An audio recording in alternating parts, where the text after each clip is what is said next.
Et bonjour à tous, je sais pas comment commencer cette vidéo, mais je vais commencer par vous dire que ce petit décor qui est en train d'avancer petit à petit n'est pas encore fini, donc on verra bien par la suite, mais je vous avoue que pour le moment, il y a des espaces très vides, donc voilà, ne jugez pas mon décor, c'est un petit peu la cata. Dans tous les cas, c'est parti, aujourd'hui nous allons parler de Kyros.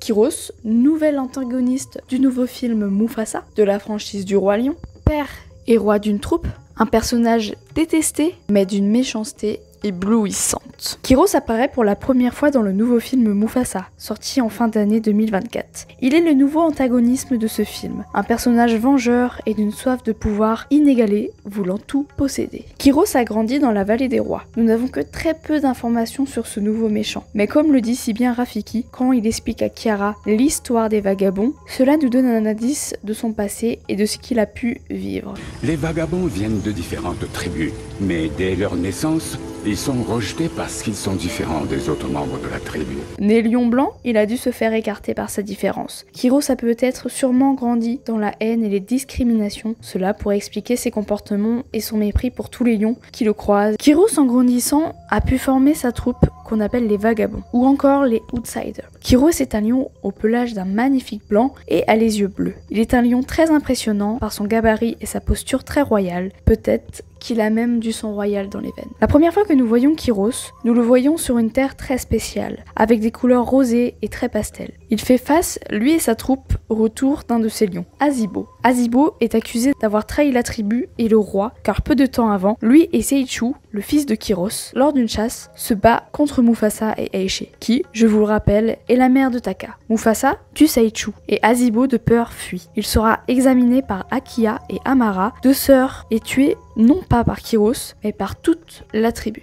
Dans une envie de vengeance, Kyros fait donc face aux principaux concernés en arrivant avec sa troupe sur la terre de Obasi, le père de Taka. Après avoir menacé la tribu de Obasi, Kyros nous donne une interprétation des plus belles chansons de ce film. Bye bye. Tu vas nous dire bye bye, oh tu vas dire bye bye. Avant d'ordonner de tuer la dernière tribu de la vallée des rois. Tout au long du film, nous faisons face à une véritable course entre Kyros, sa tribu, ainsi que Mufasa, Taka et la petite tribu.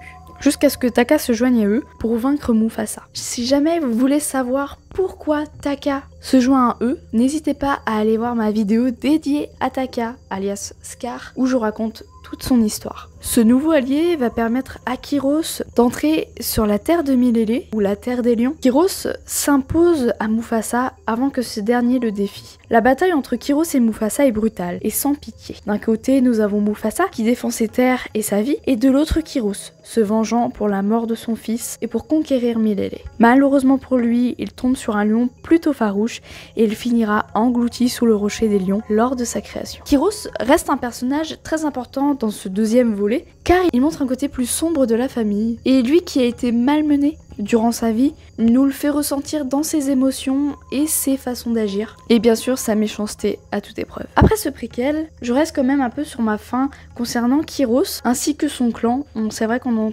connaît très peu, sans parler de Akua et Amala, qui sont, je pense, très importantes pour Kyros, puisque c'est des lionnes qui prennent quand même des décisions et qui ont l'air extrêmement fidèles à Kyros. J'aurais aimé quelques scènes montrant peut-être leur enfance ou comment ils avaient pu créer ce groupe d'individus et même la création des vagabonds. Tout n'est pas perdu, peut-être qu'on en saura davantage plus tard. En tout cas, je suis sûre que l'histoire de Kyros n'a pas fini de faire parler et j'espère revoir ce personnage par la suite.